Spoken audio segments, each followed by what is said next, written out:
Record of 1-1. Kind of a little bit of a difference in styles today. The Syracuse Orange men using a run-and-gun type of offense, going at it against probably a steady, slow-down type game of Dave Cottle. Well, athletically, Syracuse is superior. They're very fast, they're big, and they can shoot the ball. Loyola, a little smaller, a little slower. They want to slow the game down and play a half-field offense and half-field defense. So the tempo will be one of the keys today. Well, we want to welcome our fans listening on and watching over the Syracuse Cable Network, as well as Sports South and throughout the East Coast and HSC in Texas, out in Prime Thicket in California. Many of you perhaps seeing lacrosse for the first time, and we want to welcome you. I hope you enjoy the ball game. The weatherman has cooperated. As you know, we've been kind of inundated with snow out here, but today it's about 50 degrees. It's an AstroTurf field, and Quinn, we look for Roy Simmons Jr. trying to set a record of 5 NCAA championships. And, of course, Simmons has been a head coach at Syracuse, it seems, forever. Well, Syracuse has been playing lacrosse for 77 years, and they've only had 3 coaches in their history. Laurie Cox, Roy Simmons Sr., and now Roy Simmons Jr. In the past 10 years, they've appeared in 7 national championships. Just an outstanding record with titles in 83, 88, 89, and 90. And, of course, Johns Hopkins University, the only other NCAA Division I team to garner 4 NCAA championships. So this figures to be a good ball game, unquestionably. The number 3 ranked team in the country going at it against the number 6 ranked team.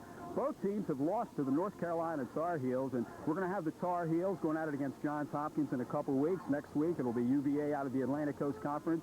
That is Virginia taking on Johns Hopkins University. But you look for a high-scoring game today with his run-and-gun, shoot-'em-up type of offense that Roy Simmons has of his Orange. Well, that's a big question. If Syracuse can get goals into the teens, 16, 15, 14, I think they'll win. If Loyola can keep the total goals less than 20, say a final of 10-9, 10-10, 8-7, that's to their advantage. So Loyola wants to slow it down with their zone defense and their excellent goalie, Tim McGeaney, and Syracuse wants to run and gun. Beautiful Loyola College here in Baltimore, Maryland, and we'll be back with a more pregame commentary right after this message.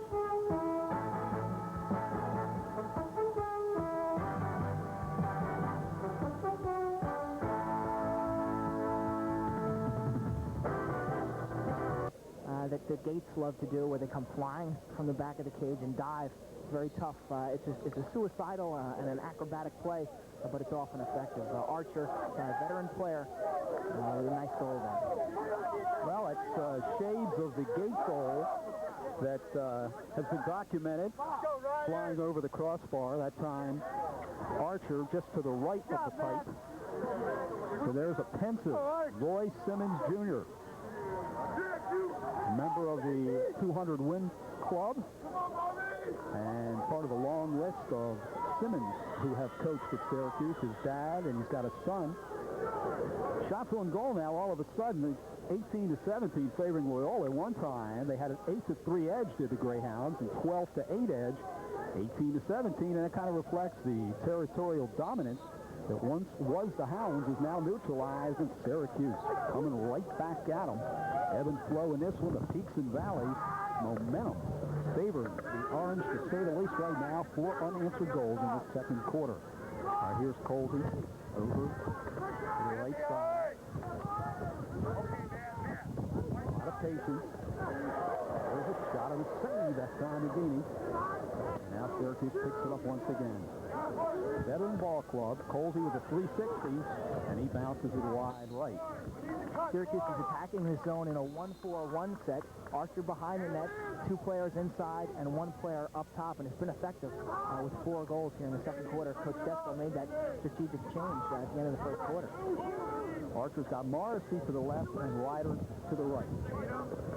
Dom Finn creating havoc head on. That's where the defense converges, and the Orange threw it away. So a trio of Greyhounds, Quint, stationed in front of McGeaney. They are really backing it in tight, forcing or hoping Syracuse starts to drive it long range. It's almost as if we've had 2 games thus far. Loyola jumping out to a 5-0 lead, and Syracuse now coming back with 4 straight in the second quarter. Good clearing on the part of Loyola. That's got to be true. And they take it over the midfield line. Brian and Duffy come racing in now. Stagnating offense here in this second quarter. Credit defensive prowess on the part of Syracuse, and it's brought them right back into this one. It's 5-4, 1 goal advantage. And right now we've got a timeout being called by head coach Dave Cottle of the Loyola College Greyhounds. Well, fans, for the best in lacrosse equipment and for a free catalog, why not call toll-free from anywhere in the United States, 1-800-PLAY-LAX. So what do you think Dave Cottle might be telling his troops right now, Quint? Surrendering a 5-0 lead, staring in a face of 5-4, although they're still on top.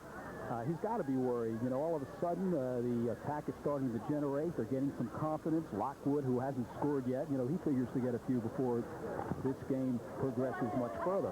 Loyola came out of the box with such intensity and enthusiasm, jumping up to a 5-0 lead. But since the end of the first quarter, I think they've lost a little of that. They're not getting to the ground balls as they were, and they're turning the ball over too much on offense. They've got to exhibit a lot of patience with the ball and stick to their game plan. Well, the Baltimore Sun Paper's top 10 finds undefeated North Carolina under head coach Dave Klarman. And Tierney's Tigers, Princeton, the defending national champions at 2-0. Syracuse 1-1, having lost to North Carolina. Virginia 3-1, Don Starsia. And we'll see the Virginia Cavaliers next week against Johns Hopkins. And, of course, the Blue Jays, 2 straight victories after an opening loss to Princeton. So we pick up the action with Kevin Beach, who garnered 3 goals in the first quarter, but has been held scoreless thus far. 6'5", 220, that's where he likes to be, but he's forced to retreat. And it's thrown back out on top now. Dan Burnham out of Henninger House, goal in Syracuse. Isolated against Michael Doyle from Cornelius, New York. And we've got a flag on the play. That could be a holding violation against Syracuse. Michael Doyle, the senior, 5'9", 164, wrapped his stick around the neck of Burnham. An obvious call and really a blatant holding violation. You'll see his right arm wrap around Burnham's neck.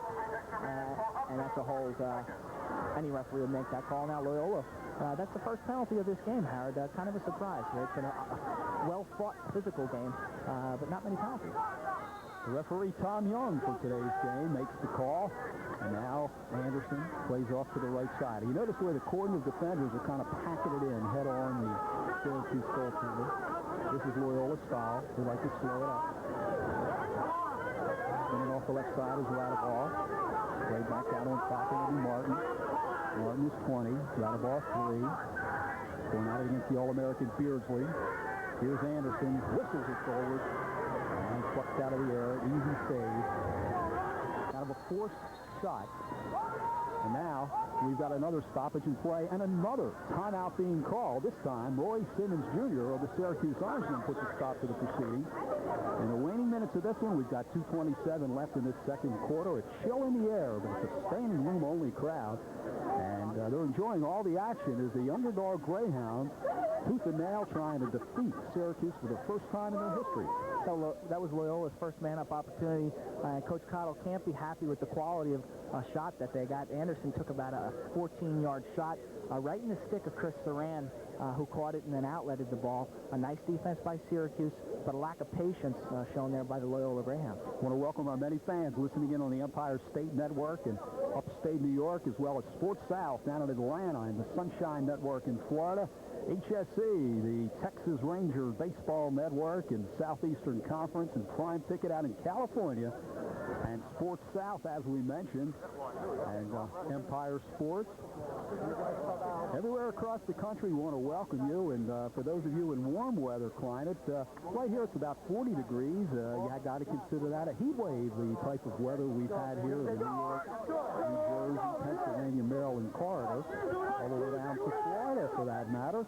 But the snow is cleared, and beautiful day for lacrosse. The fans enjoying all the action. A lot of length of field dashes by both of these ball clubs, Quint, and the fans turned on so far in this one. They are. So a standing room only crowd here. Curley Field doesn't have the greatest seating capacity, but it makes for a very exciting lacrosse atmosphere with the fans right alongside the field. So now it's going to be Syracuse trying to traverse the length of the field to gain the equalizer. Converging defense, ball rolling free, as you notice. And here's some scorers. North Carolina leading Princeton, or we should say a final. North Carolina beat Princeton 7-5. Klarman's team red hot. Virginia 10-9 over University of Massachusetts. A one-goal victory for the Cavaliers, who will head on the Homewood Field and take on Johns Hopkins. Here's Towson State led by Carl Wunk, 9-6. Late in that one over the Penn State Nittany Lions out of the Big Ten. All right, the Orangemen now trying to match Loyola's output in the first quarter. It's 5-4. Back out on top. Quick stick. And the whistle with exactly 1 minute and 53 seconds until halftime. Nursing this one-goal advantage, Loyola, as their offense is going to sleep in this second quarter after a quick start. 5 straight goals in machine gun fashion. But then Syracuse came right back at them, and that's where we are right now. Now Syracuse looking at a Loyola slowdown momentarily. Taking the air out of the ball, burning some fire. Both teams trying 2-3 lines, so that should not be a quick shot at a score.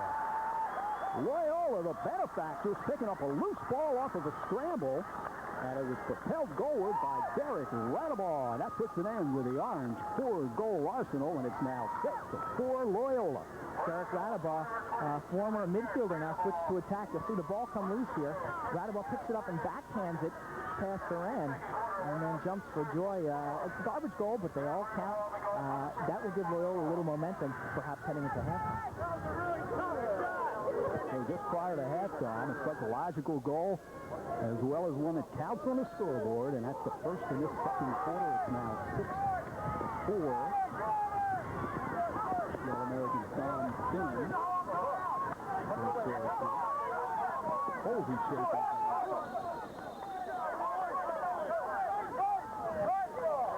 Maybe a loose ball push against number 12, Matt Dwan for Loyola.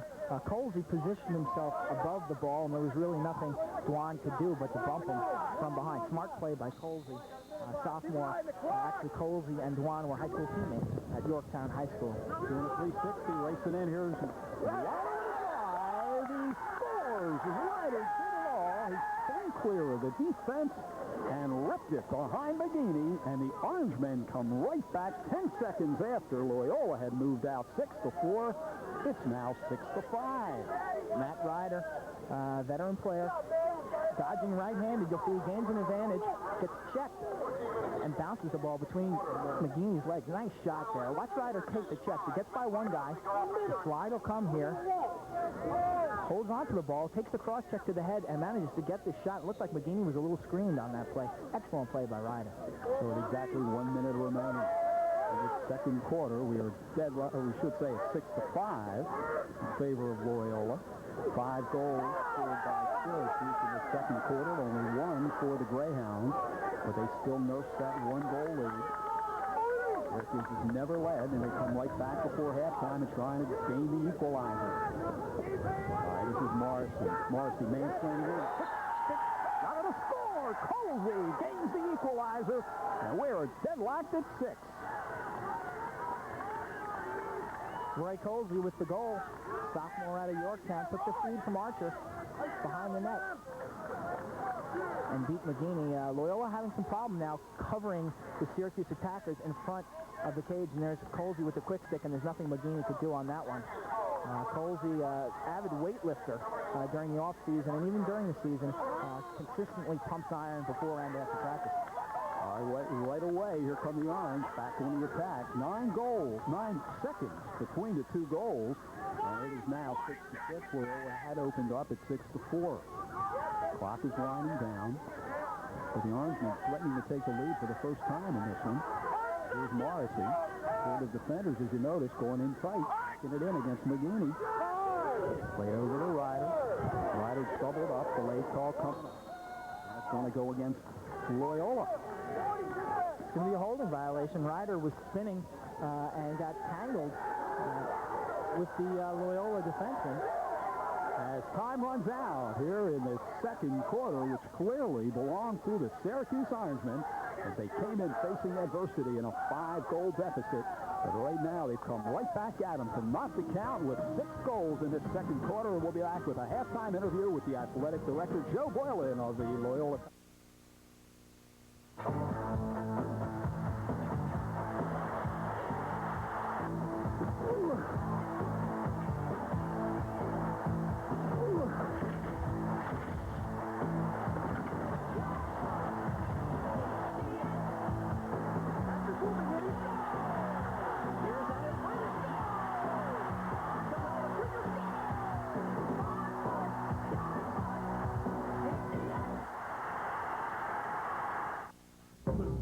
for Sports is Prime Network.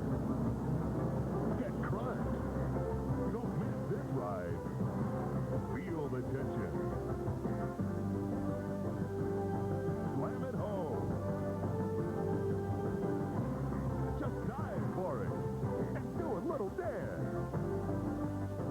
Score! The prime source for sports is Prime Network. Attention gardeners, now you can cut through tough, thick branches in seconds with Super Shears. The new ratcheting lever action pruning shears that give even soft, delicate hands tremendous cutting power. Watch and hear once again the powerful ratcheting lever action. Super Shears give you the strength you need to make fast, clean cuts without sore, tired, or blistered hands. Nothing stops Super Shears. Cut through things you never dreamed possible with ordinary clippers. Cut all day long without hand pain or strain. The new ratcheting lever action produces the power. The razor-sharp Teflon-coated blade provides the finest cutting edge. Together, they give you smooth, clean cuts that help plants heal fast. Call or send to Super Shears now and receive a quick guide to pruning trees, evergreens, bushes, and flowering plants. Look, the man on the left is using regular clippers to cut through this hardwood dowel. The boy on the right is using Super Shears. Look at him go. Proof positive that the power is in the Super Shears. Sir, try cutting that branch with regular clippers. Go ahead. Hurry up. What's the matter? Now try Super Shears. What do you think? Incredible. Prune all day, save your hands. Super Shears are not sold in stores. Call or send only $12.98 to Super Shears at this address now. You'll also get the illustrated guide, Pruning is Easy. Order more than one set of Super Shears and take $2 off every additional set you order. Order now.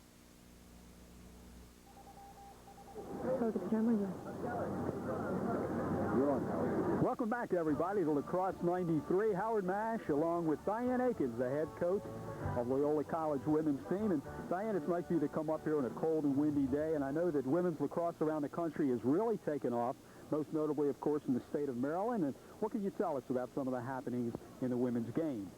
Well, thanks for having me, Howard. We really appreciate it. This year, I think you're going to see Maryland, one of the top teams in the nation, along with Loyola College. And I think that those are two teams from locally that we're going to want to watch. This past week, Loyola lost to Penn State 7-6, and it was a good game. We had some turnovers, so we're looking to get back against Dartmouth tomorrow, come up with another win. Well, this year's championship is played right here in the state of Maryland at Byrd Stadium, and certainly you would like to be part of that. What are the dominant teams in women's lacrosse this year as you see it? Okay, I think Maryland's going to be a strong force, along with Harvard, Penn State as usual. Princeton last year made it to the Final Four. I think they will also be there, pretty close to being there this year. I think we'll be a contending team. You might see Dartmouth, maybe William and Mary, and you know, possibly, let's see, who else might be there? Lafayette might do an okay job this year. For those of you across the country that haven't had the pleasure of seeing women's lacrosse, Diane Akins, the head coach of Loyola College, what's the major difference between the men's game and the women's game? I would say that the boundaries, we don't have boundaries per se. We also have that whoever gets to the ball closest on the sidelines gets to have the ball. So that's one of the biggest differences. Center face-off and draws are different in the game. And other than that, the game is pretty much the same. The men can hit with their bodies, and we can only hit with the sticks. So I'd say that was also a big difference. Of course, the most notable difference for those of you watching the game are the fact that the women do not wear helmets. And, you know, that's a part of the game that I always question because, you know, you watch the women going at it, but they're so prolific with the way they handle the stick and the way they pass the ball. But, you know, when the game is over, you always wonder why, gee, you know, maybe somebody should have a helmet on. Well, you know, we really don't have that many injuries, and I think, once again, we are skillful in the way we do handle the stick, and because we can only have stick contact, there are very few injuries, and I think that's one of the reasons why we work so hard on our skills. So I think we really do a good job of that, and I would like to see that the helmets stay out of the game. Head coach of Loyola College, Diane Akins, I know how hard you work, and University of Maryland, all the other fine teams around the country. I wish you the very best in Division I play this year. Maybe you'll go all the way, as you talked about last year. Thanks. I hope to see you at University of Maryland on May 17th. Be our pleasure. And fans will be back with an interview with Joe Boylan, the athletic director of Loyola College. All that coming your way over Lacrosse 93.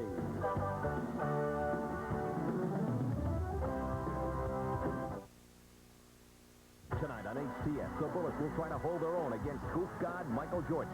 The pregame show gets underway at 7 with Al Smokin' Cokin and a Bullets report. ACC Sunday is coming at you.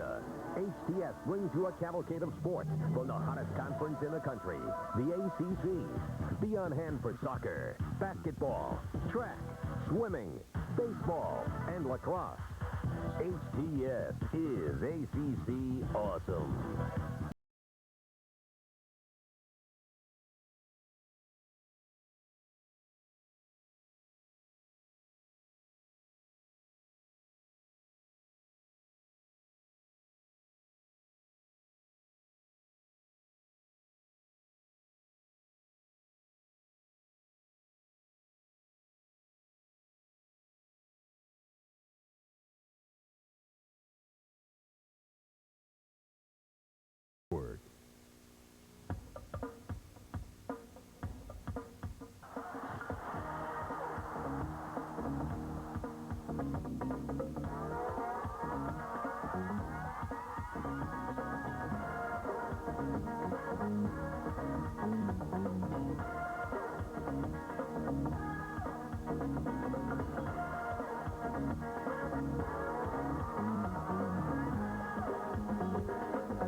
HTS presents the Orioles' keys to victory in '93.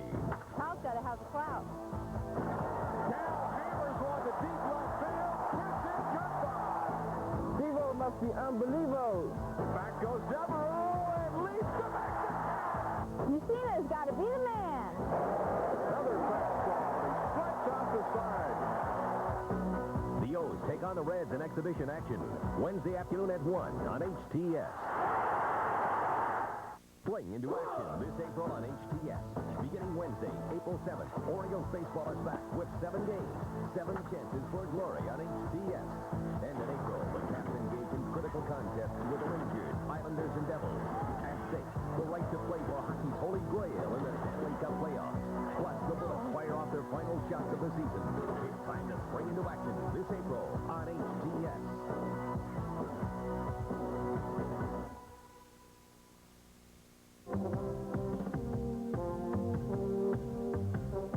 We're back here at the beautiful Evergreen campus of Loyola College, located in Baltimore, Maryland. We're at halftime with a score 6-6. Loyola got off to a 5-goal advantage in the first quarter, but right back at them, the 4-time defending champion Syracuse Orangemen. And with a goal late in the game, late in the second quarter, we were deadlocked at 6-6. What a pleasure it is to talk to the new athletic director, Loyola College. Joe, when you were told that you were going to be the athletic director, and I know many of the people here in Baltimore were so happy about it. Such a popular, overwhelming choice, and I know you're a native of the state of Maryland. And how have things gone in your couple years here? No, it's been a great 2 years, and it's good to come back home after many years being away, and I hope it's still a popular choice. You know, after 2 years, sometimes it's not so popular, but it's a great school. And the people and the coaches have been terrific to work for, and it's been an enjoyable experience for myself, my wife Molly, and our daughter Heather. You grew up here in the state of Maryland, so you had an opportunity to come back home. Not many people in their chosen profession get a chance to come back home. You spent a lot of time at Rutgers University. I know you have a lot of friends tuning in today on the Empire State Network that are watching the game out of New Jersey. What's the major difference between a school like Rutgers and a school here in Loyola? Maybe expectation levels. Obviously, Rutgers is a state university with, 24,000 at New Brunswick, and a sports program that's one of the top 4 or 5 in the country in numbers. Here, it's kind of selected. We have 7 men and 7 women, and on the lacrosse side, we think we have one of the better programs in the country. It's interesting, before I came up, I was just thinking about this, that Loyola, when you look at the top 7 teams, you say, how can Loyola be there? There's a small Catholic Jesuit school with an enrollment of 3,000. How do they get it done? And I think Dave Cottle has a lot to do with it, the support from the administration, and the fact it's a great place to go to school. So that's a difference, size. Size more than anything. I noticed in the press release, this school, I'm sure you know this, but I can be a little bit pedantic, if you will. It was named after Ignatius Loyola back in 1852. The very first school to be named after Ignatius Loyola. So there are other Loyolas, but this is the first. This is the first one, right. And, we've been fortunate here, too, Howard. I think that we've had Father Joseph Sellinger, who's been here 29 years as president, who at this time is in a very difficult illness. And but he's given the school stability, and I think he's had a vision and a dream. And the dream is of a small, liberal, Catholic school that also has one of the best graduate programs in business in the country. So he had that vision, and he, I think, with the provost, Thomas Shai, have done a great job. And I think the crowd here today, the fact you're here today, we really appreciate you TVing the game, which I think gives some exposure to Loyola. And I would have liked to have seen things remain as they did in the first quarter, but Syracuse is pretty good, too. Well, of course, we're going up and down the Syracuse television network, so a lot of happy fans there. So 6-6 at halftime. A victory will be the first ever for Dave Cottle coach team. And Joe Boylan, we want to thank you for coming up here on a cold day. But whenever you come to Loyola, you make us feel very warm, and we are appreciative of it. Well, thank you, Howard. It's good to have you here. Hope to come back soon. Well, we look forward to it. And fans will be back with second half action from beautiful Evergreen campus at Loyola College, coming right at you.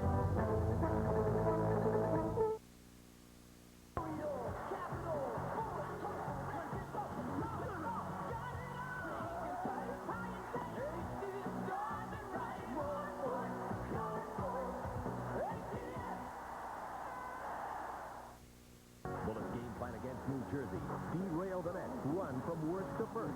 Cool down hot-handed Drazen Petrovic, who can bury it from downtown and any town. Plan for the Bullets game against New Jersey Monday night at 7:30, only on HTS.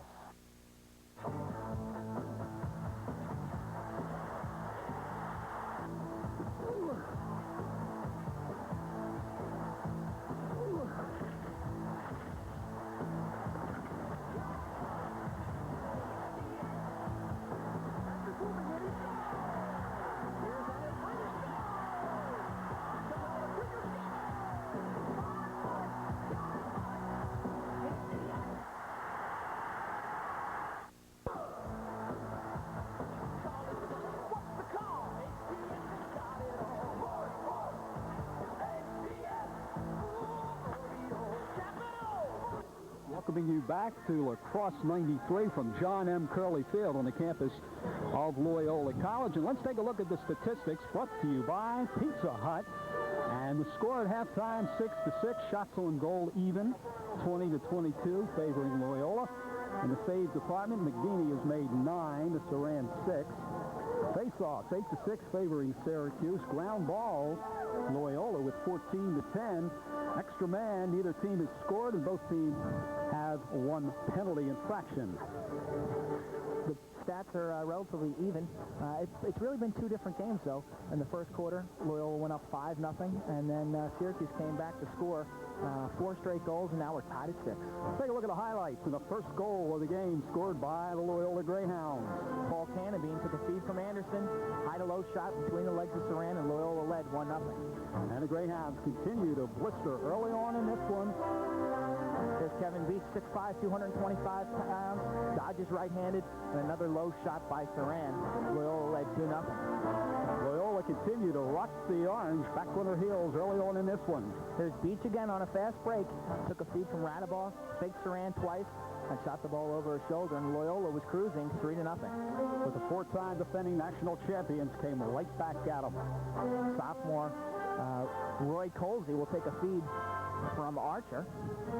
There's Colsey. You'll see him cut left-handed, catch the feed, perfect feed right in the stick, and beat McGinney high. Colsey's first goal. Loyola still led at this time of the game, but Syracuse with continuous pressure. Andy Puccia took another feed from Morrissey this time and scored. There's Syracuse dodging behind the net. Here's Ryder. Ryder feeds Colsey, but the ball goes through, and there is Morrissey sitting all alone, finds Puccia for the easy shot by McGinney. A fortunate goal there for Syracuse. The senior-dominated attack continue to apply the pressure against the sophomore McGinney. There's Archer, stationed behind the net. He's the quarterback of the Syracuse offense. Feeds inside to Mark Fietta with a left-handed shot off the foot of McGinney and into the net. And Syracuse crawls back into it. And that's where we are right now at 6-6. Syracuse and Loyola, and the leading scorers, Kevin Beach, who has 3 goals, all in the first quarter, and 1 assist. Radabaugh with a pair of assists. Canopy a goal and an assist. Anderson 2, and Irvin has the 6th goal of the game for the Loyola Greyhounds.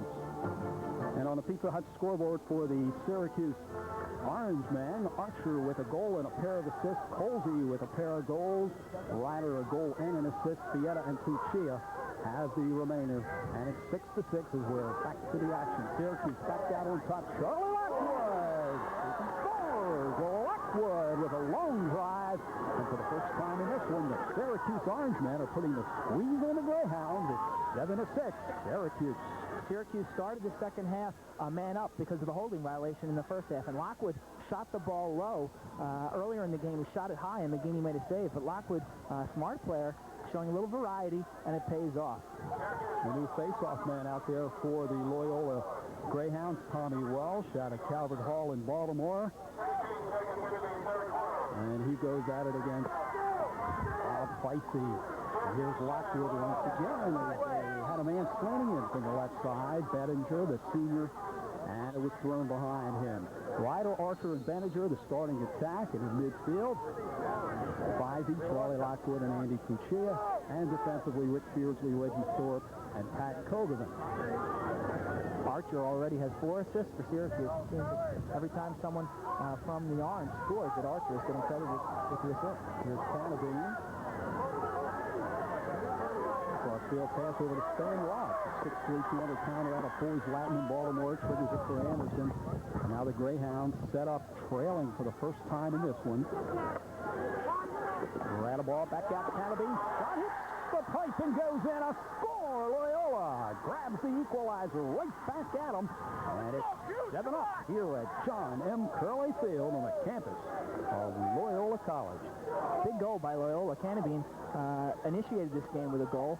Scores again. A left-handed shot.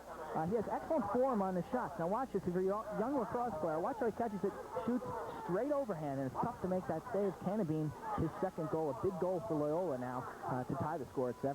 Very intriguingly, these shots hit the pipe and fall in. That time it hit the side of the net, and a goal for Loyola has knotted the count at 7 apiece. Standing room only here at the Loyola College in Baltimore, Maryland. Game number 2 in the Lacrosse 93 series across the country.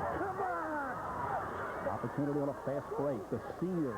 Here's Ryder. Out on a score. Ryder accelerating from in close. And he beat up on McGinney, who has a noticeable limp as he walks in front of the Loyola College goal. Early on in the game, McGinney had his ankle twisted. Watch Ryder now. He runs right by the Loyola defense. Excellent speed, jumps up in the air and fires the ball low. McGinney barely missed that. Nice shot by Ryder, who's playing a tremendous game. McGinney was forced to put some weight on that right leg. We'll have to watch it as the game progresses.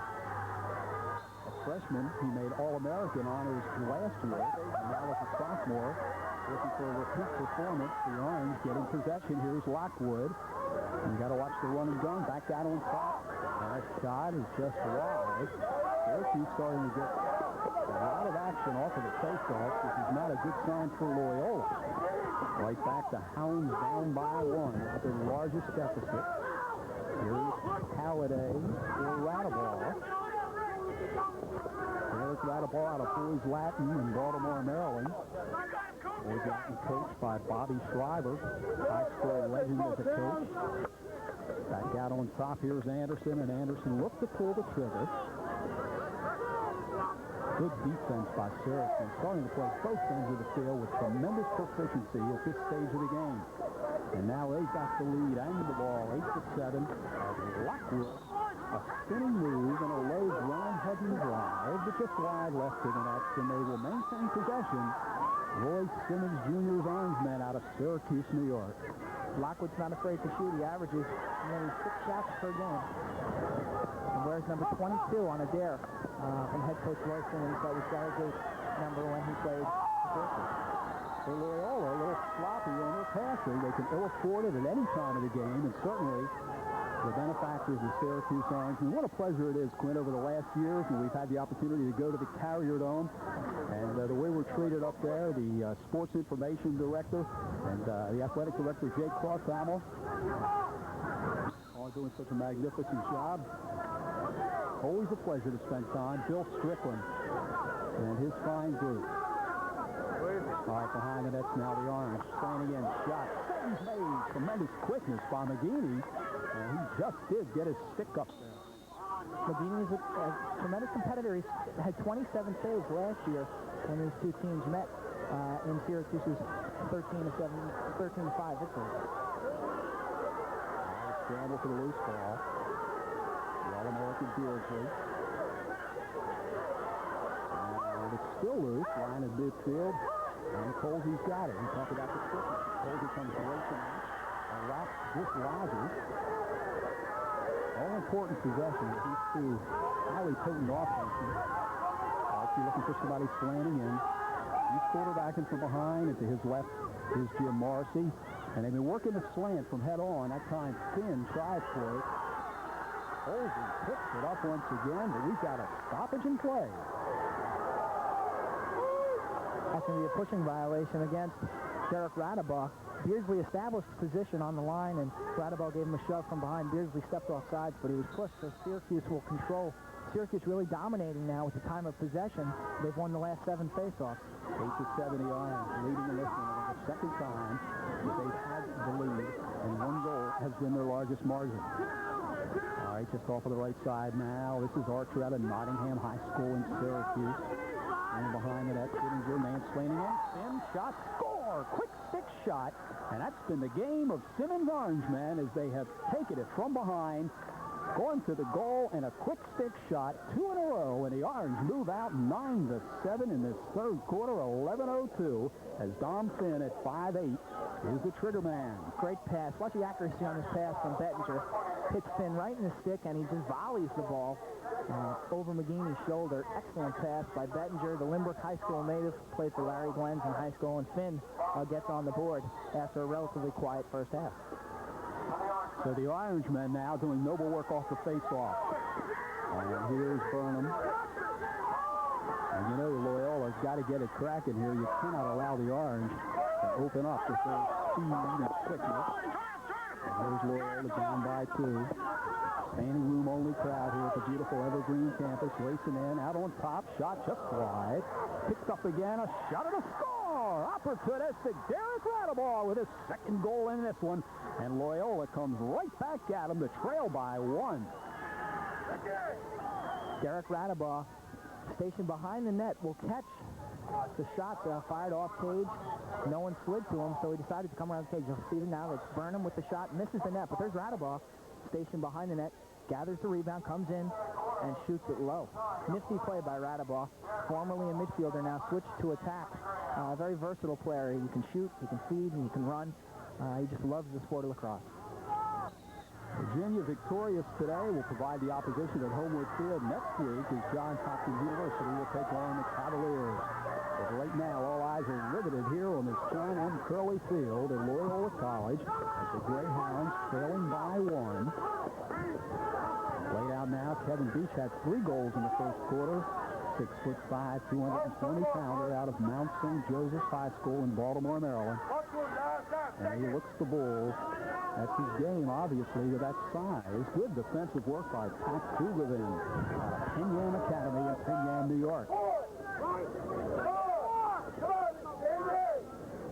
So Loyola maintaining possession. Pat Irvin, a lot of patience employed by Cottle's Greyhounds. Dave Cottle is 11th year at the helm of Loyola. Took him to the finals against this same Syracuse ball club that featured the Gates and Marashak at that time.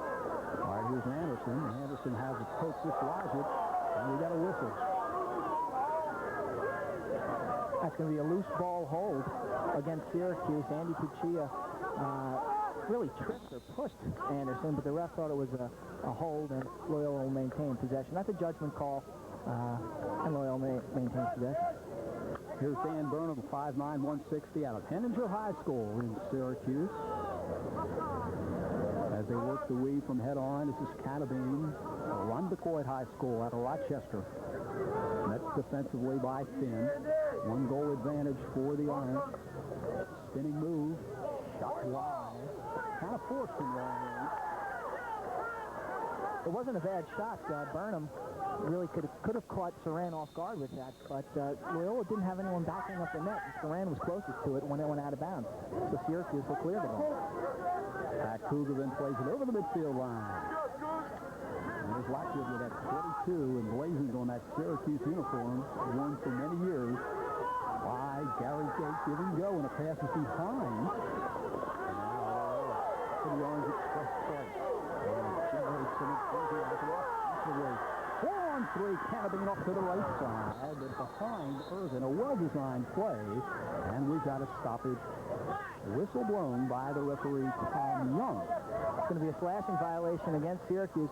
Matt Dwan, the long stick midfielder for Loyola, number 12, scooped up the ground ball and was just mugged by a group of Syracuse players. And now Loyola will have their second man-up opportunity of the game. Matt Dwan, the brother of Billy Dwan, a defenseman for 4 years at Johns Hopkins University. Had a terrific career, did Billy Dwan, a fine gentleman, and now his younger brother playing for Loyola. Here's Anderson over to Burnham. Or Radaball. The attack inverted now, actually out to the midfield. And it's played over now for Anderson. Good quick perimeter passing. You notice the defenders at 3-2 lineup right now. Mansplaining in a shot. Radaball and Saran with a nifty save as he went to his ankles. And here comes Syracuse. And we're going to get it over and back call against the Orange. College lacrosse, when clearing the ball, you have 10 seconds to get out of your defensive box. And once you leave, you're not allowed back in. That time, Reggie Thorpe stepped out of the restraining box and then back in.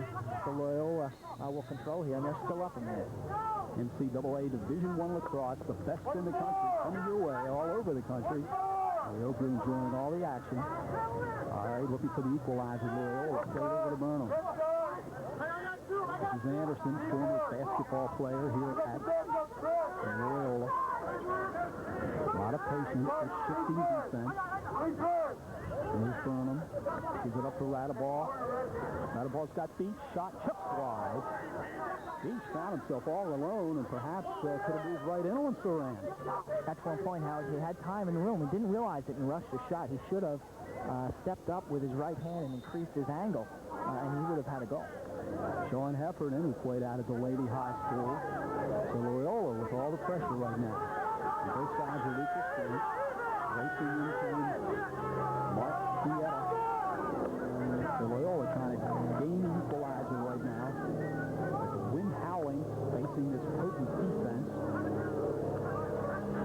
Forced retreat. You notice the way the offense starts at the midfield. Burnham with a lot of speed, going at it against the power of the defensive efforts of Chad Smith out of Baldwin, New York. Anderson off to the left side. And the feed is thrown over. Anderson may have been deflected. No, they say it was not deflected. It's going to belong to Syracuse. Now the other officials are coming in and saying actually that it was deflected, which was the correct call. Number 9, Mark Fietta, sophomore midfielder, did get a piece of his stick on the ball. Sean Heffernan's playing a little more right now. He twisted his knees in a tackling for Loyola, number 3. He twisted his knee in the season opener versus Penn. Didn't get to play against North Carolina. He's a transfer from Essex. Capacity crowd, standing room only here in Baltimore, Maryland, Loyola College. Here's Beach with the ball. Back down on top. A shot and a save. A sizzler gun goalward from about 12. Loyola now coming to life, down by 1 goal. Quick check. Now the Orange. Loyola picking it up once again. Here's Mafan Udo, the 6'2", 200-pounders. He comes in, and now they're going to settle things down. Carlos Greyhounds like to settle it down, and they like to work the patterns and the weaves. And from out on top, here's Holiday. And a save is made. Saran starting to come up this time in this third quarter, put to the test. And now Loyola picking up the loose ball. Kevin Beach. Beach feeds Dwan. Dwan's got a man out on top. Here's Radaball. Shot him. Saran came up super big with a sweet save. And for field action. Two-time All-American Charlie Lockwood has got it. Fake break opportunity and trying to kick stick was Morrissey just wide right as he was camped to the left side of McGeaney. Saran has been nearly flawless here in the second half. He already has 5 saves. He's only given up 1 goal, and he absolutely robbed Derek Radaball on that last shot. Watch this. Dwan with a great pass to Radaball, sets up and fires the ball low. And look how quick the stick of Saran is to get down on that ball. Great save by Saran. Really is, I think, an underrated goaltender. All right, from behind now, here's Jamie Archer. This is where the Orangemen are dangerous. They're able to set up. Blackwood with a terrific long shot. And you got to watch out for Morrissey. Morrissey bounces it on McGeady with the knees. And he sweeps it behind the end line. Morrissey's only a freshman, but he's not afraid to shoot. McGeady with a fine save there. Held his ground. Senior All-American rider. And a poke just lags it. What a fine defensive effort by the Greyhounds. Brian Harrington comes racing. And he gives it up now over the midfield line. Here's Matt Swan. Swan tried to shoot it off to the left for Radabaugh, and he picks up the loose ball. Now it's just for Heffernan. And here's Heffernan. He's got a man head on. Beach couldn't handle the pass. He's getting some opportunities. Heffernan, as he hit Radabaugh.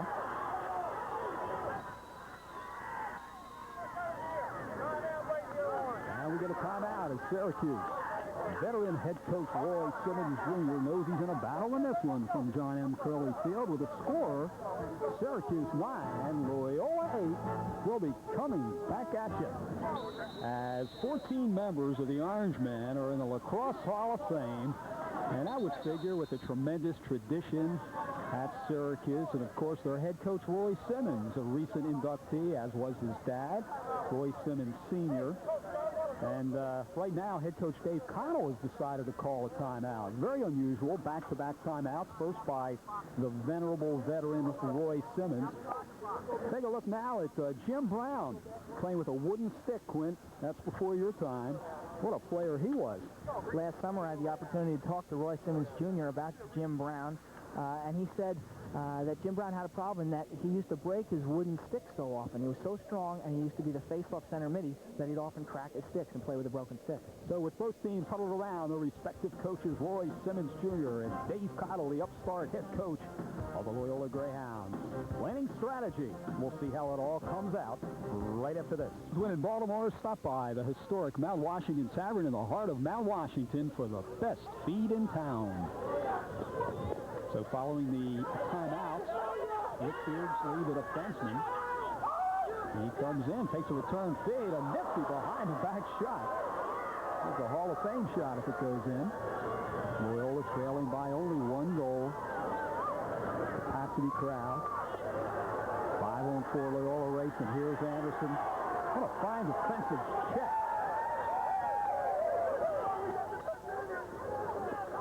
So the Greyhounds and the Orangemen doing battle in midfield. Syracuse comes racing in. It's a 3-on-2. And then a shot and a score! The left wing took the shot. Jamie Archer took the feed from Morrissey, planted on the right, and McGeady could only pick 2 of the 3 to defend. And Archer propelled Syracuse right back to that 2-goal advantage they enjoyed earlier in this third quarter. That's the run and gun Syracuse style. Jamie Archer has 4 assists, but he also can score goals. Watch Morrissey find Archer on the far side. Great pass, beats McGeady low. Morrissey is only a freshman, but he really has great vision. Most players probably would not have seen Archer open on that play. Well, Syracuse loves that wide open field, length of field action, and they got it that time, running and gunning, doing damage and opening up.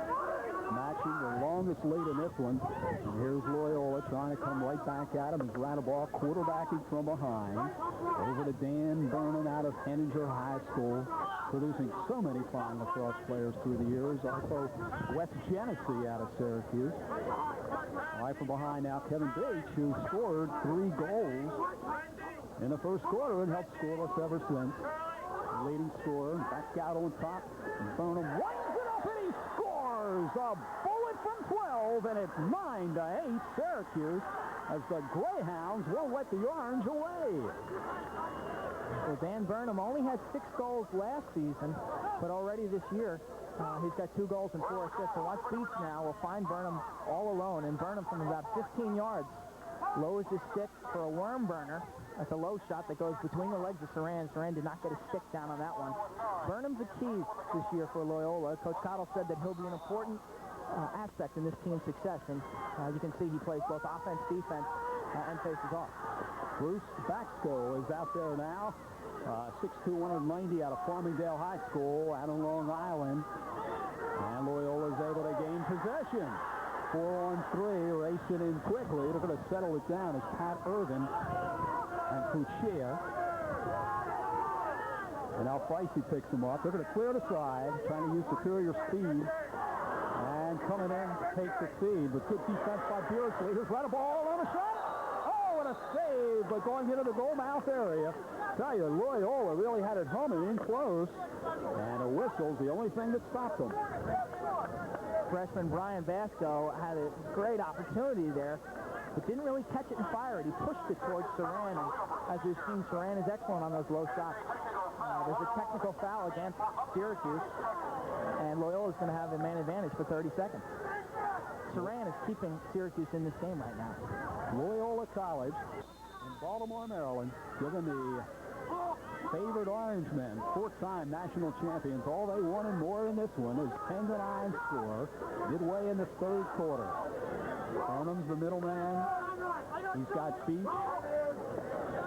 Pair of the Greyhound station out on top. Heffernan whip it around in circular fashion. They're going to look for somebody slanting in. Pair of defenders, the left and right side, are packing it in close. Somebody's going to have to burn them from outside, or else have to show a lot of patience. Both teams at equal strength. Off to the left side. Shot. Fine save by Saran. And the rebound is swept just wide. The acrobatic Barnum Bailey Saran did it again. Well, your frustration so far as Saran playing big time here in the third quarter. All right, here's the 6'5" Beach. Looks the ball. Good defensive. More Beach. What a play. He faked it twice and then ripped it over the right shoulder. One of the few times Loyola has scored high. But no matter what, high or low, we're deadlocked at 10 apiece. Kevin Beach has scored 69 goals in 3 years, and this year he looks to become maybe one of the best attackmen in the country. Look at the leverage here. He just leans in, and fires the ball. Saran thought he was going low, but the shot went high.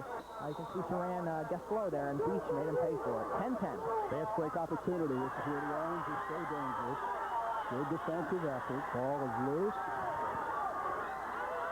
And Syracuse with Brian Axel, a freshman, 6'2", 190.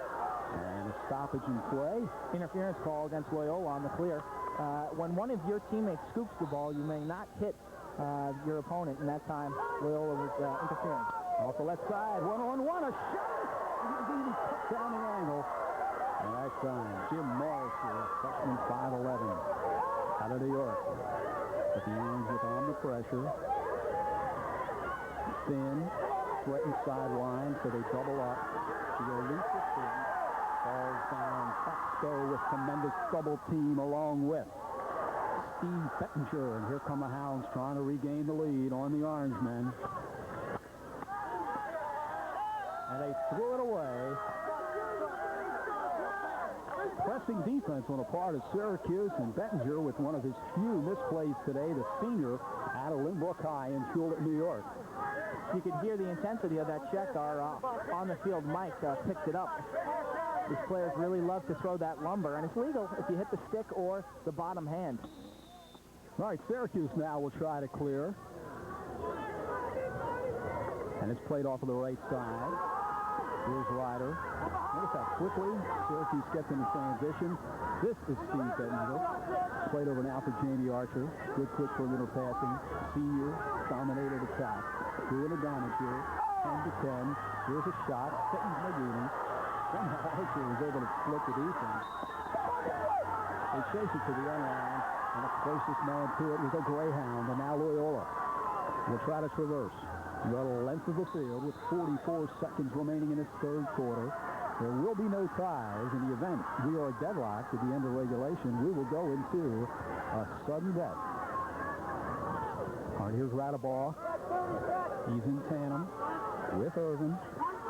Hounds looking to gain the lead. Canopy, the face-off specialist. Kevin Beach, who has 4 goals. 6'5" as he plows in and falls down. Good defensive work by Coggin out of Kenyon Academy. And now the Orange over the midfield line. 6 seconds left, 5 seconds left. Syracuse comes in and approach dislodges it. And time will run down. That's it. The end of the third quarter. And we are right where we were at halftime. These two teams hammering at one another, not able to pull away apiece. Standing room only crowd now ready for the final 15 minutes. Here's Morris. He comes in. He tries to get McGeaney to come off the pipe. But McGeaney holds his ground and makes an acrobatic save, jumping up into the air, a la Scott Bacigalupo of Princeton. Well, the final 15 minutes in this one. Howard Mash along with Quint Kesenick. Happy to have you watching all the action across the country as lacrosse 93 in its second game. And it's picked up along the far sideline. Both teams having trouble on this artificial surface. Syracuse's home field, of course, is this tartan surface, as is the field here at Loyola, so neither team has an advantage in that regard. And now, an opportunity as we take a look at Roy Simmons Jr., very pensive. He loves the arts. And when he takes a team on road trips, it's very important for them to go to a museum or someplace to get some culture, as he says. You know, you're out on a trip 48 hours, you only play a 1-hour game. One of the fine coaches in the game of lacrosse. All right, here's Anderson. Anderson looks the ball at 6'4", 225, and approach dislodges it. So the defense coming to the fore for the four-time champion Orange Man is Rick Beardsley is manhandled. And somehow he was able to maintain control. What an incredible stick work on a part of Beardsley. I don't think he knows he's got it. And then he threw it away. Well, Beardsley's known for his stick skills, but he's also known for his trash talking and his hot dog style play. And that time he was burned by a over-the-shoulder pass, and the fans here at Loyola really enjoyed that one. What a fine play, though, by Beardsley. It was Houdini to keep the ball, and then he threw it into the stands. Right back here come the Greyhounds, looking to take the lead. As they work the lead head on, here's Vernon. I thought maybe Vernon might go to the goal. Nobody was watching him. Now he decides, and then he's cut off. Good defensive efforts by Chad Smith out of Baldwin, New York. And now here's Beach, and that's where Loyola wants him. He scored before from the same angle. Hugovin has got him tied up. And now Beach holds on. We're in the fourth quarter. Deadlocked at 10 apiece. Neither team able to pull away in the second half of action. And Syracuse just does clear it. Rick Beardsley perhaps got away with one, kind of nonchalant it back to the netminder. Explosive Orange men under Roy Simmons Jr.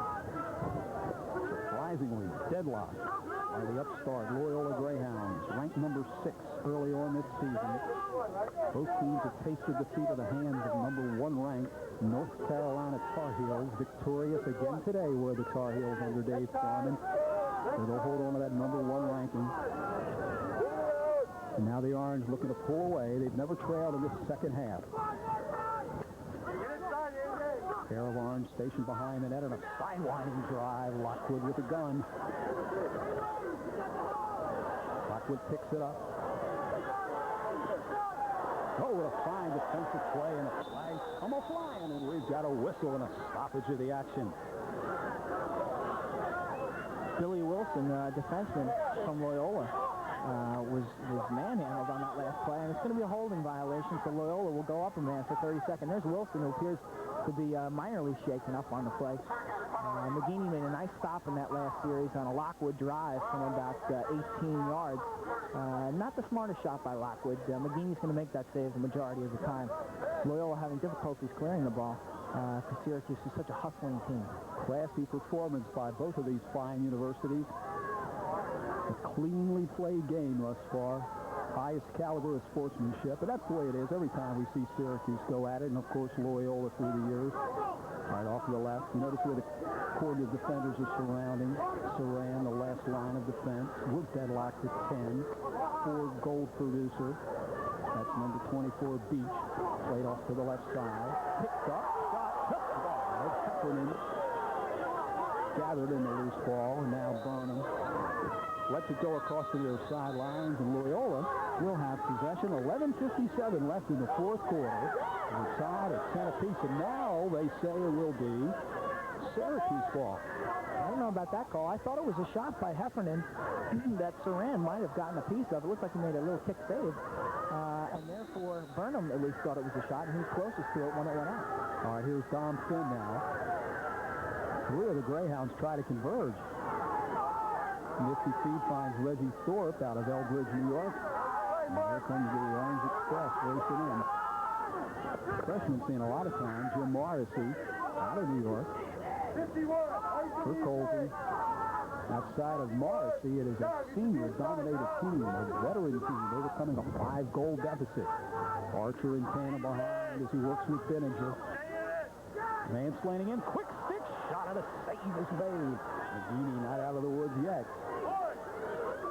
Ball is still loose, and it's picked up by the Orange once again. Here's Fietta. And the pressure is continuous as McGeaney forced to be put to the test. 10-10, Syracuse locked up with Loyola. Here's Archer again. They've been working with the men slanting in with the quick sticks. They scored 3 times. Let's see if the defense is able to stop them on this one. Archer again, slanting in, shot, score! They did it again. 4 goals the same way. And they got an attackman racing in from head on, and that was Roy Colsey, and he hit it over the left shoulder, as he has done many times in this one, and that catapults the Orange to an 11-10 lead over Loyola. This is a sensational feed by Archer, who's standing on the end line. Found Colsey all alone in front, and McGeaney, really, that happened so fast that it's almost impossible for the goalie to turn quickly and make that save. But Archer, with his 5th assist there, a perfect pass to Colsey's stick. There was nothing Colsey could do but score. 4 quick stick goals by Syracuse. And you could see it coming. You know, they inaugurate play from behind. All right, here's Canabine with some Nova-like work off of the face. He turns it over to Beach. Sheds it shut. Out on top. Spinning moves. Converging defense. And a whistle. Flags down. It's going to be a slashing violation against Syracuse. So Loyola will have a man-up opportunity for 1 minute. We've got 10:36 left. It's 11-10. Syracuse leading Loyola in what's been a hard-fought game, a clean game, as you said, and it still can go either way. So Sean Heffernan at 5'6", 160, the Lady High School in Cockeysville, Maryland, not too far from here. Here's Heffernan. Noticeably gimpy. He does have a bad knee, back out on top, threatening long drive. There's Anderson, back out again, hard drive, hits the pipe off, fake shot, as Andy Martin out of Edgewood was victimized. It's an opportunity for Loyola and a stoppage in play. That's a tough break for the Greyhounds, and as a netminder, you thank the Pike. That was an absolute cannon shot by Martin, who played at Loyola, had some academic problems, went to Essex and straightened it out, and now he's back. He's got the fastest shot on this Loyola team. That ball is out on top. Here's Martin once again. Takes the return. Here's Anderson at 6'4" for Beach. Shot wide. Kind of a tough angle for Beach. And Saran got a piece of that. You can see him right now. Saran's done a fine job this afternoon. Loyola with the pressure. 1. Syracuse is never led by more than 2. Loyola led by 5. Right out of the box. Another Martin drive. Scissor forward. Head high grab. Another easy save. First time Saran tries a long clear.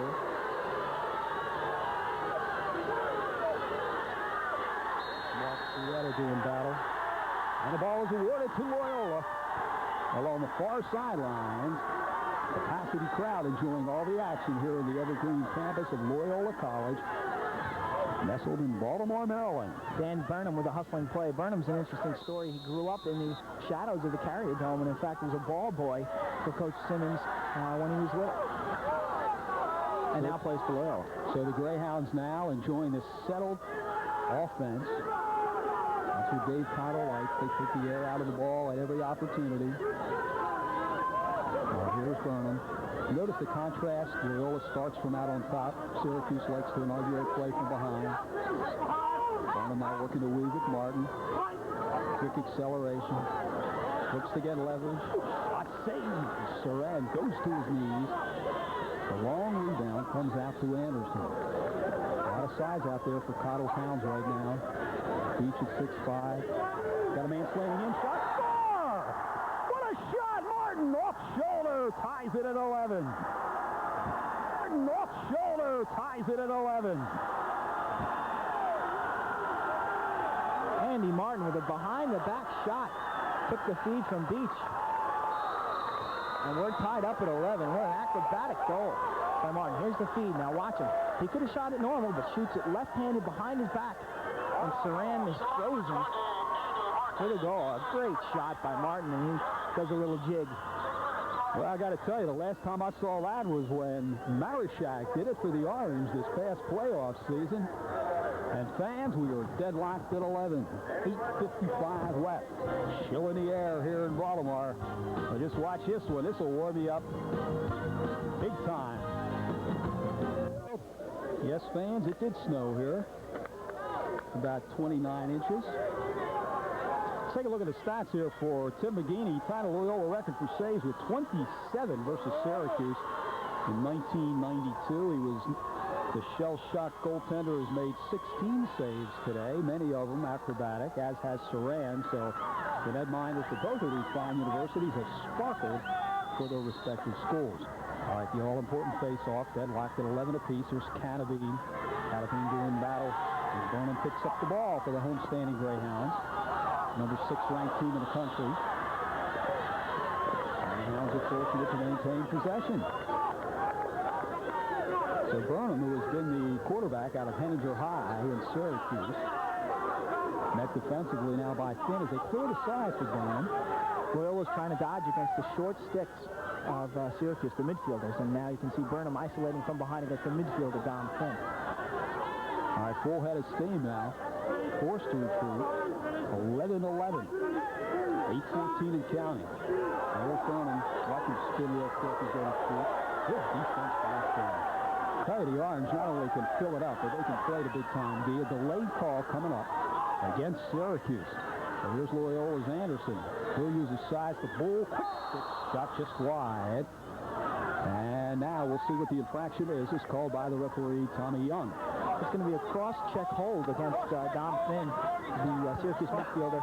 In lacrosse, you're allowed to hold the man out with your stick, but your hands have got to be together. And that time, Finn had his hands too far apart on his stick, and he was riding Burnham in the back. That's going to be a 30-second violation. Loyola looks very patient right now. They look poised, and they're picking their opportunities very well. Coach Cottle seems to be in control here. All right, here's Heffernan as he plays it out on top. Martin with that scintillating goal to knock the count at 11. That'll make their highlight films. Here's Anderson with a wicket. Look at that big AstroTurf hop.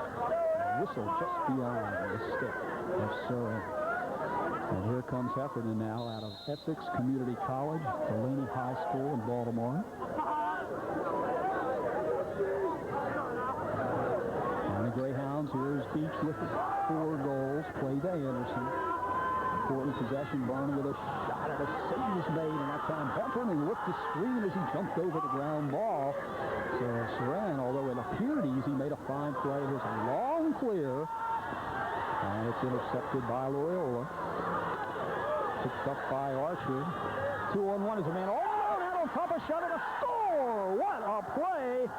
Syracuse's Matt Ryder, and he whistled it in and took the feed, broke behind, sort of basket hanging in basketball, and he did it here, and Loyola was burned. But credit Roy Simmons Jr. That'll show you why they're the 4-time national champions with a play like that. Matt Ryder, 3 goals, 1 assist on the day, gets the feed from Bettinger, 1-on-1 with McGeaney, and he makes it count. So Matt Ryder at 5'11", 170 pounds out of Homer High School in Homer, New York, just outside of Syracuse. And now it's 12-11. Year after year, Syracuse, their attackmen, they're excellent finishers. They convert their opportunities. Marichak in the past, John Zilberti, Tim Nelson. These are great goal scorers. All right, the all-important face-off as Canavine does battle. And Loyola, the benefactors, Marco Bright out of West Springfield in Springfield, Virginia. There's a lot of fans tuning in today on our Home Team Sports Network. We'll welcome our listeners and watchers out in Syracuse on the Empire State Network, Sports South in Atlanta, HSC in Texas, and the list goes on and on. We're happy to have you watching today. The very best NCAA Division I lacrosse. There's a bull by the 6'5" Beach. He spins, shoots, scores! Kevin Beach burns the Orange big time, who are deadlocked at 12 apiece. The 5th goal of the game for the All-American out of Baltimore. Kevin Beach using his size again, drives left-handed, and there's no way that you're going to be able to take the ball away from him. Establishes position, turns, jump shot, and puts the ball right in the lower corner. Just a textbook play by Beach. a primetime play. Beach scoring is tied up 12-all. A veteran play by Beach. Now watch this now. That's nice defense by the guy, by the Syracuse defenseman, but it's just a great play by Beach. All right, off the face-off, Syracuse sends it toward the Loyola goal. And Loyola coming away with it. So a chance to take the lead here. The ebb and flow of this one, back and forth, two heavyweights hammering it out in this one. We've got 6:13 left, regulation time. And as we've mentioned, there will be no ties in this one if they are. Deadlock at the end of regulation. We go into Sudden's SOCs. Cannabine with a score! Cannabine from behind. Back out on top. In your face, Saran. And it's now 13-12. Give the Greyhounds credit. Coming back against the vaunted Syracuse Orangemen. They've showed a lot of heart. I talked to Don Zimmerman, their assistant coach, earlier in the game, and he wasn't happy with the effort that they showed in the fourth quarter against North Carolina 2 weeks ago, but you can't say they're not trying hard today. And there's Cannabine with an offside hip shot, perfectly placed for the goal. And now Loyola leads by 1 with 6 minutes remaining. Well, you cannot question the character of these two ball clubs. First, Syracuse falling behind, a capacity crowd, hostile to their aspirations for victory. And it was 5-0 early, and they came right back. And just when you thought Syracuse was going to put it away, it's the Greyhounds standing in running. And here's Ryder. He hits it wide to the net. And he is dangerous, and we've got a whistle and stoppage once again. Well, Ryder, great athlete. You can see his speed on that last play, but Billy Wilson, number 34, guilty of a slashing violation as Ryder ducked inside of Wilson. Wilson slashed him in the head, and that's going to be a minute foul, and this is a great opportunity for Syracuse to notch the score at 13-all. So the defense put to the test. A senior-dominated attack. And look at these shots on goal. 11-3 advantage for the Greyhounds. Saran shell shot, but still keeping his ball club at bay with only a 1-goal deficit at the moment. So now Syracuse looking to get the equalizer. Good shifty defense right now. Again, Mansley in. It's ready to stay. That time again he read it and stopped it. But Colsey tried to burn him. The 5th time that play would have worked, and a long clear now comes off of the side. And Syracuse continues, Quint, to look for the man slanting in head on and trying to quick stick it in. That's been the name of the game. They've been successful, and it looks like they're trying to beat it to death. Sensational save by McGeaney on that last play. He was caught out of position, but dove across the cage to get his stick on it. All right, there's an interception. One man back to 2-on-1. Here's Radabaugh. Oh, what a save! Saran, a magician with a stick, and he stopped him. Oh, that could be the save of the game, and let's take a look at that one as soon as we get it revved up. Here's Irvin to Radabaugh. Radabaugh fakes high and wants to shoot high, but Saran holds his ground and hits him in the shoulder. All right, hit him in the shoulder. Big time save by Saran, who held his ground. Absolutely. All right, Syracuse now after stopping Loyola. They could have been up by 2, but it's a 1-goal lead. And the All-American Charlie Lockwood comes in. You got to watch Lockwood from far away. You got to watch Ryder. You got to watch Archer mansplaining, and in that time, McGeaney anticipates spin with a drive, and McGeaney goes to his knees and stuffs him. Tim McGeaney, the sophomore All-American. Loyola clings for a 1-goal advantage. Here comes Matt Swan racing in. And his shot is low, and it's blocked, and now Syracuse with length of field. Lockwood to the elusive Colsey. He guns a bouncing drive, and the big AstroTurf hop goes over the crossbar. Syracuse will have possession. 4:22 left in this one. Down by 1. Number 3 ranked Orangeman. Number Roy Simmons Jr. This is Ryder. Archer. Finn. Saves made. Again, they're looking for behind. And I think McGeaney's getting onto the game at this stage. Getting an attempted shot. And Ross. He has his pocket picked right back. Syracuse 2-on-1, a man all on. A shot is taken head on. Fortuitous for Loyola. A 2 against the goalie in the long-range jog. And we got a whistle. Stoppage in play. What an opportunity for Syracuse. As Jamie Archer was off to the left. The fans with a score 13-12. Loyola clinging tenaciously to a 1-goal advantage. And we'll be back for the final action in this one. bomb thin point blank, and McGeaney was rocked back on his heels. The intensity of the shot, and McGeaney limping back out now to his position. 20 saves for Tim McGeaney. He set a record last time these two teams met with 27. Saran has had a busy day also for the Orangemen. You know, you come up against two highly explosive offenses, especially Syracuse. That run and gun will drive you crazy. And, of course, the settled offense featuring the Bull Dodgers of Kevin Beach, 6'5", 220. And there he is. 5 goals in this one, 13-12. The clock obviously a factor with 3:48 left. Chill in the air here in Loyola in Baltimore, Maryland. Beach now looking for his 6th goal. He shows tremendous ability for a guy his size. And now it's played behind the net. Pat Irvin picked up defensively by Reggie Thorpe. Thorpe at 6'1" out of Eldridge, New York. Loyola's up a goal. They're not very anxious to go to the net. They're going to try to eat some clock here. Pat Irvin out of St. Mary's High School in Forest, Maryland. Clock continues to wind down. 3:11. 13-12. 1 goal lead. There's Beach. The man of the hour, Beach. Easy to spin. Go behind the net. All alone is Irvin. Looks for somebody sliding in. Back out of the top stick, and it's blocked by the outer defense. And threw it off to the side. Nobody between the pipes that can get it out on top. And Beach decides to slow it up. And now we got a stoppage in play. Whistles are blowing. Head coach Dave Cottle obviously not happy. And a timeout being called by the Orangemen. And Dave Cottle is saying we had the ball. Quinn, that was the case. You know, they did have the ball, but apparently the timeout was called very smartly by Coach Simmons when Saran had the ball in the corner of the field. As soon as Saran scooped it up, Simmons anticipated that they were going to have problems and told the box official that he wanted a timeout. And that's what the delay was called. So a very smart play there by Simmons to call timeout. So the veteran generalship of Roy Simmons Jr. shows you why he has over 200 career victories, why he's a member of the Hall of Fame.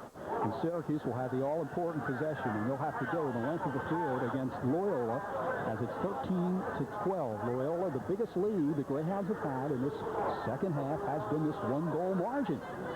Syracuse led on several occasions by 2, and in the first half it was 5-0 in favor of Loyola. And the next thing you knew, the Orange came right back at them with 4 goals.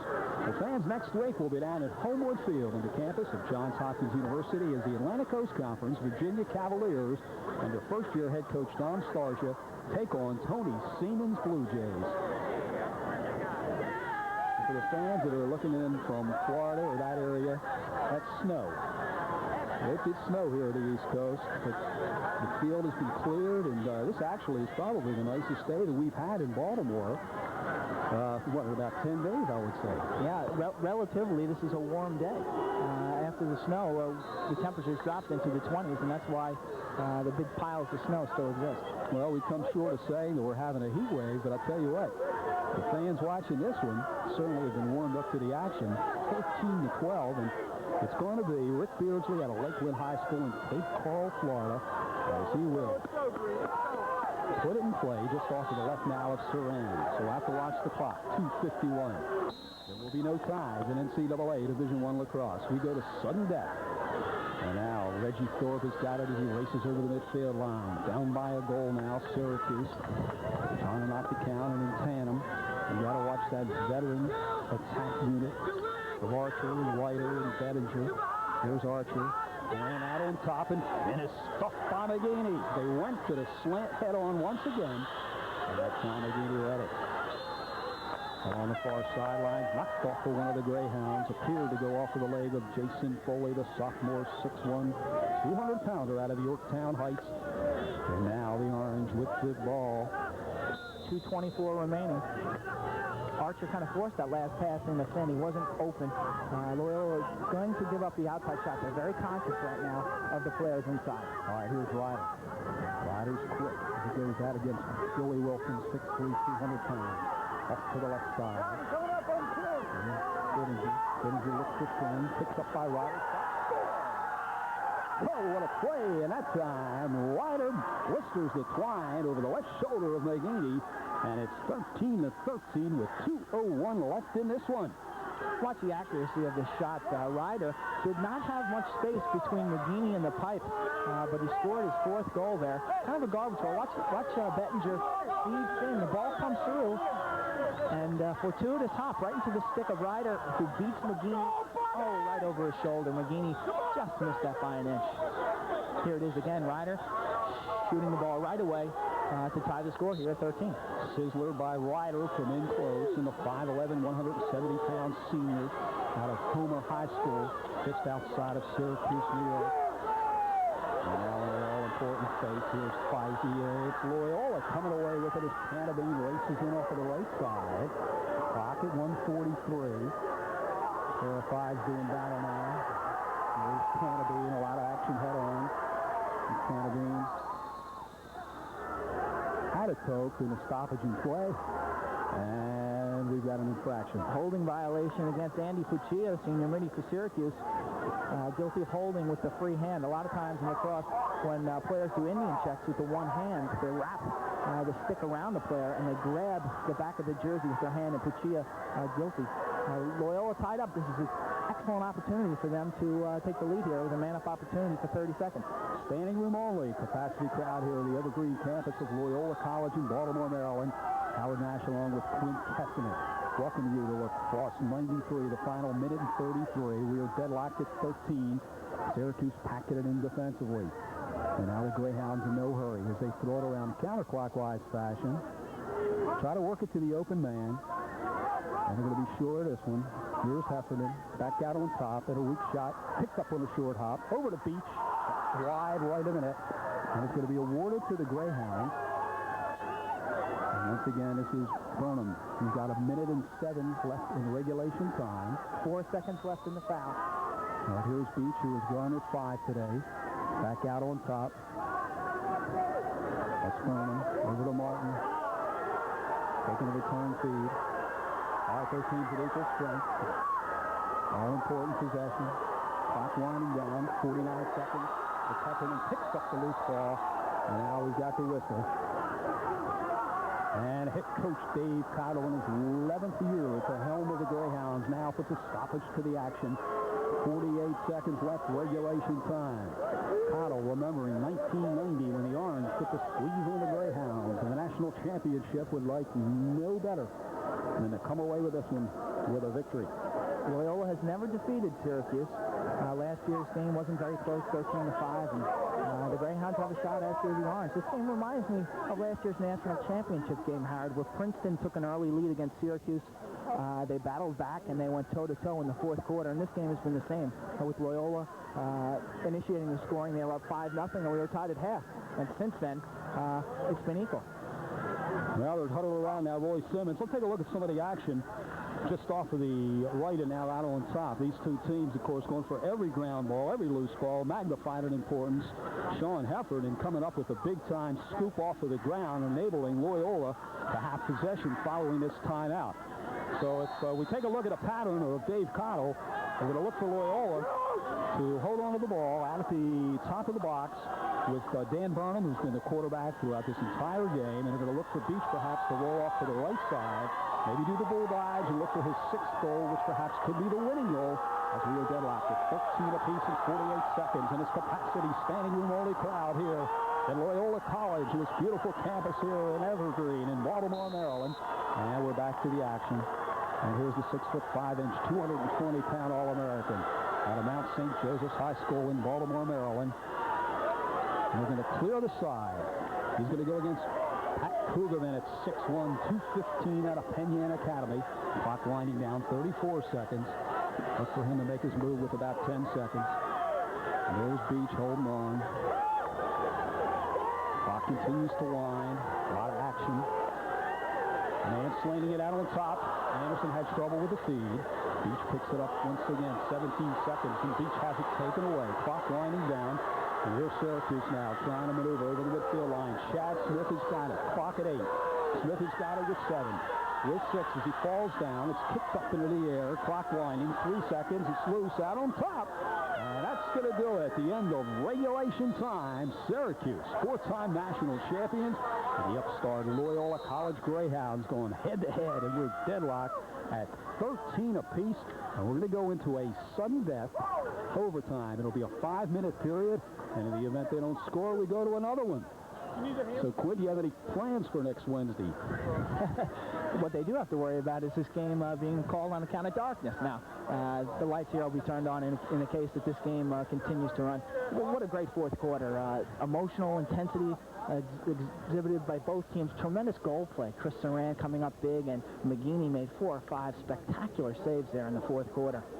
Well, absolutely. The goaltenders have sparkled, and, of course, credit the defense, the defensive prowess of both of these ball clubs. And they look like playoff contenders. Of course, Syracuse has been there 10 consecutive years to the semifinals. Loyola's last trip was back in 1990 when they made it all the way to the finals after beating Ivy League Yale 10-9 in an overtime thriller.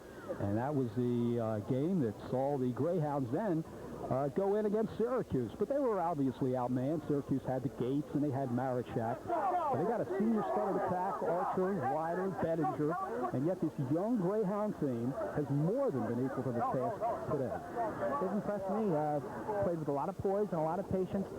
Beach has done an exceptional job dodging from behind the net, and they've executed the game plan that Coach Cottle put into practice this week. Look for a big face-off here, Howard. Dana Bean against Fazer. We hope our viewers across the country are enjoying Lacrosse 93. Our next game eliminates from Homewood Field on the campus of Johns Hopkins University as the Atlantic Coast Conference Virginia Cavaliers under first-year head coach Don Starja invades Homewood and takes on the Hounds, or we should say the Johns Hopkins Blue Jays under head coach Tony Seaman. So there's Saran, who's stationed off to our right. And, of course, the face-off specialist, as he has all day, Bob Spicy, the senior, 5'11", 177 over Fairfax Station, Virginia, watching all the action over the home team sports cable network. We hope the fans out in Sports South in Atlanta, Sunshine Cable in Florida. That's Canterbury. So these have been the two combatants the entire game. It comes down now to sudden death. The next goal will be the winning goals. Canterbury and Feisty go eyeball to eyeball as they have throughout the entire. Rolling in the direction of the Syracuse net. It is picked up. Irvin is tripled up.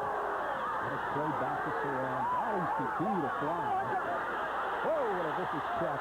And Finn, however, picks it up in the explosive offense of Syracuse going quickly on the attack. A senior-dominated attack. Now they'll take the air out of the ball.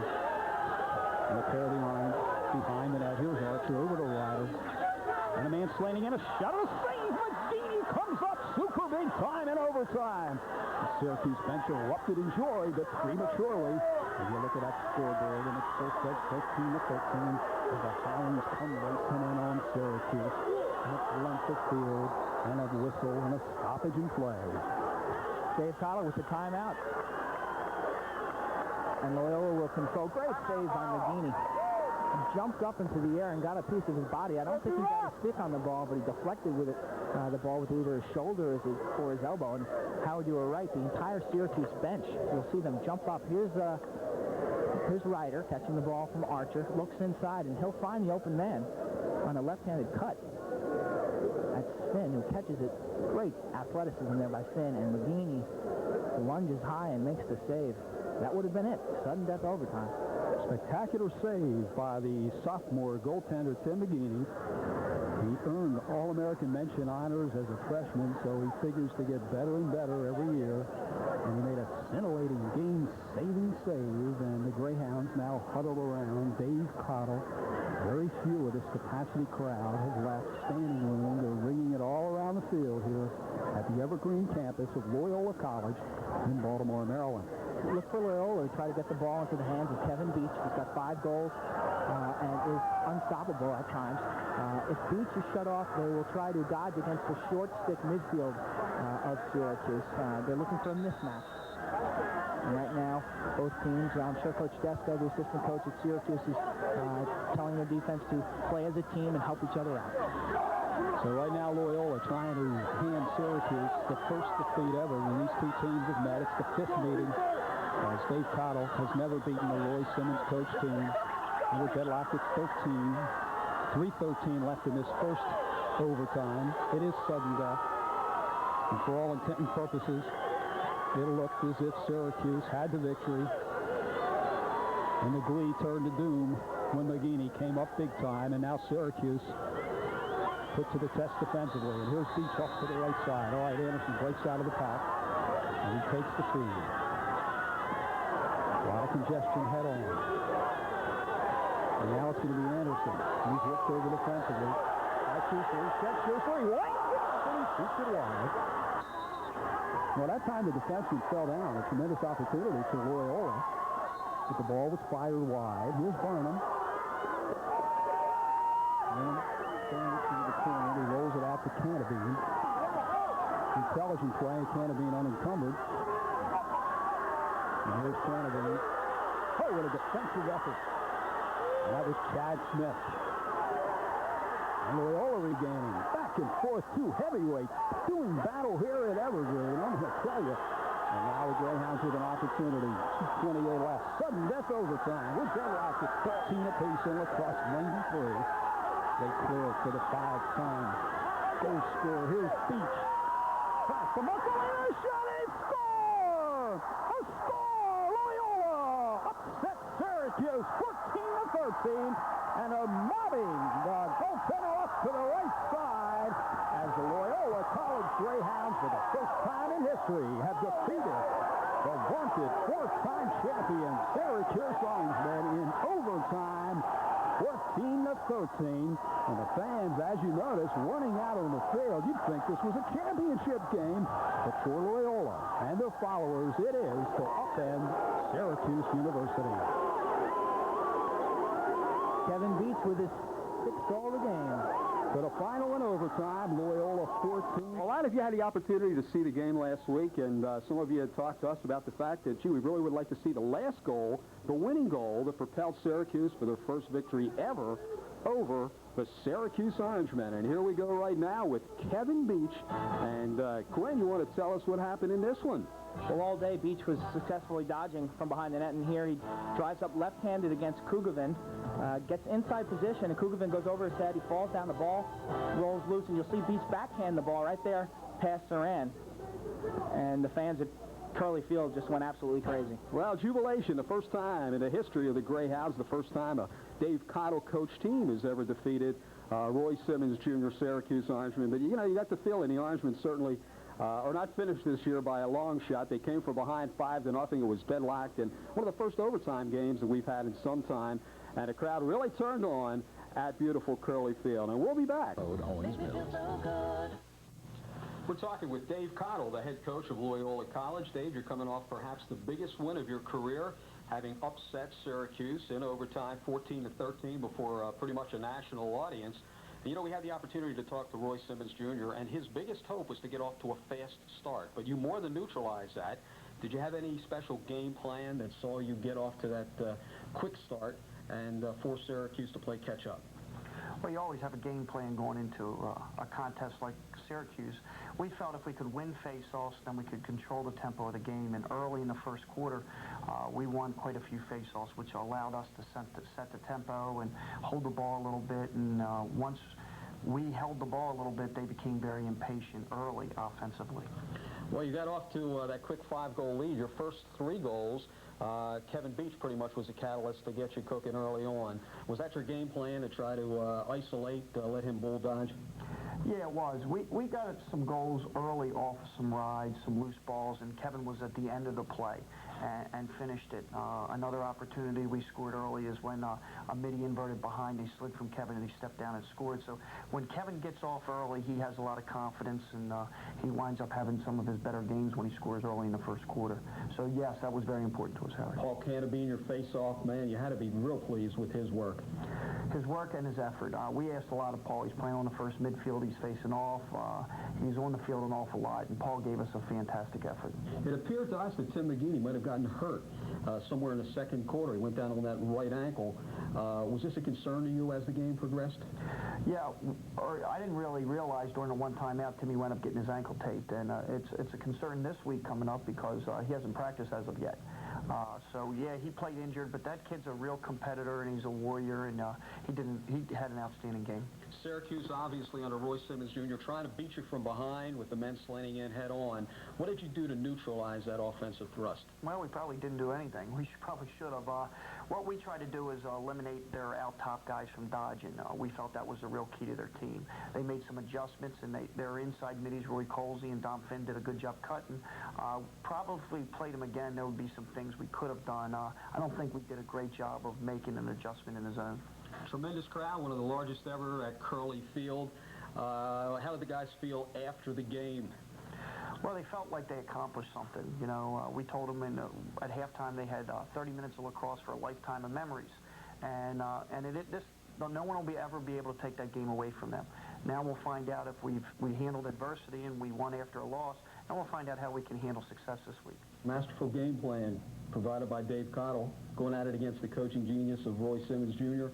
Loyola victorious 14-13 in overtime, and of course you're hoping that's a catalyst to the rest of the season. No doubt about it. I hope we're a pretty young team. We have 6 seniors, 5 dressed on Saturday, and we hope that we can gain some confidence from that win. How would you compare Syracuse to North Carolina? Both are extremely dangerous. I think probably North Carolina is a little stronger defensively, and I would say that Syracuse is probably stronger in the goal. Thank you very much. Dave Cottle, the young head coach of Loyola, and we'll be back at you right after these messages.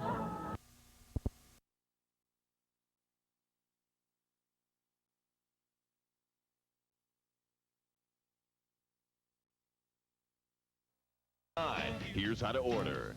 To order, call 1-800-662-7711 or send just $9.99 for 1 cassette or 1 compact disc plus $3.50 shipping and handling to Classic Rock 68, P.O. Box 1880, Department HT, Alexandria, Virginia 22313. The source for sports is Prime Network. Get crunched. Don't miss this ride. Feel the tension. Slam it home. Just dive for it and do a little dance. Score. The prime source for sports is Prime Network.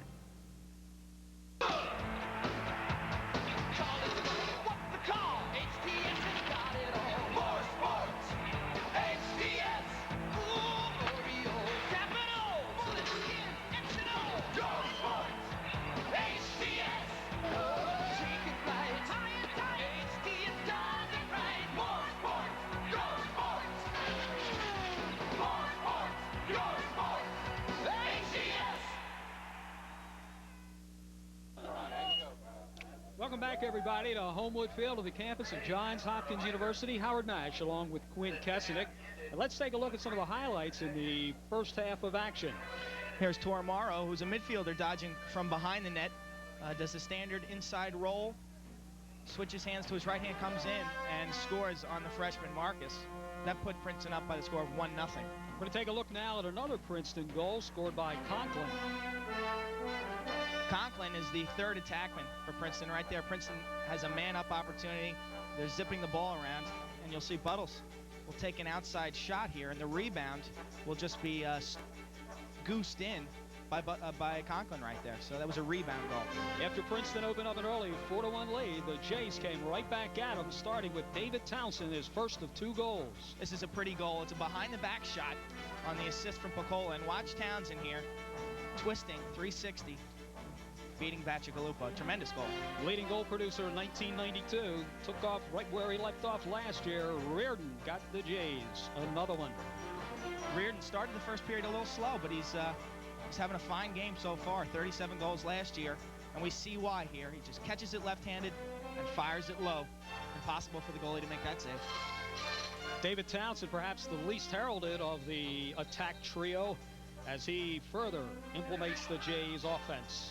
Townsend scored 2 goals in his career, has 2 already today. He's playing an excellent game. He's the son of Hopkins assistant coach Dennis Townsend.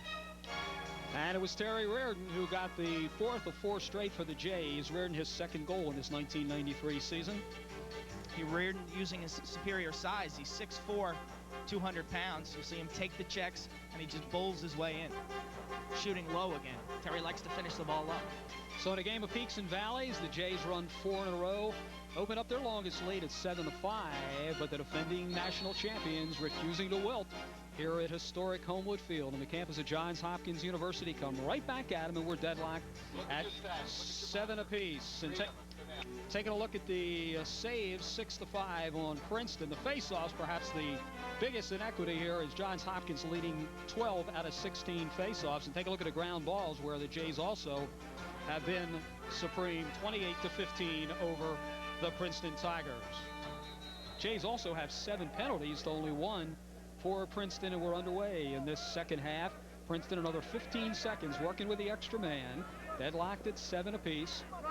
Off to the right side, Morrow along with Reinhardt and Tomeo. That's the starting midfield. Played back out on top now. This is Reinhardt. He's got a man slanting in. A shot, a save as Marcus comes up big time, the freshman from Lindbergh, as he stuffed the shot in the Jays. Now we'll try to clear. What a play by Marcus. Fast break opportunity, 3-on-2 on the right side. A shot just wide as Reardon triggers from head on. And the first transition opportunity went by way of the Jays, but they were unable to use the numbers to their advantage, and we remain deadlocked at 7. That was the best save of the game so far. Marcus stuffing Morrow one-on-one. Just a tremendous play by the freshman. Hopefully that'll give him some confidence for Hopkins in the second half. Jason Buttles, a very fine freshman with some nifty footwork. Buttles out of Manhasset, New York. Isolated from behind. Here's Simmers. Well-intended play, getting in close. The Tigers unable to capitalize.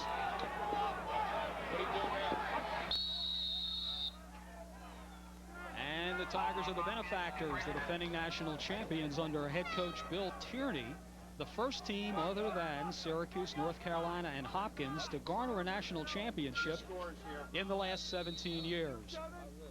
You see Morrow and Reinhardt leading with 2 goals. Reardon and Townsend have netted a pair for Johns Hopkins to lead the goal-producing parade for both teams.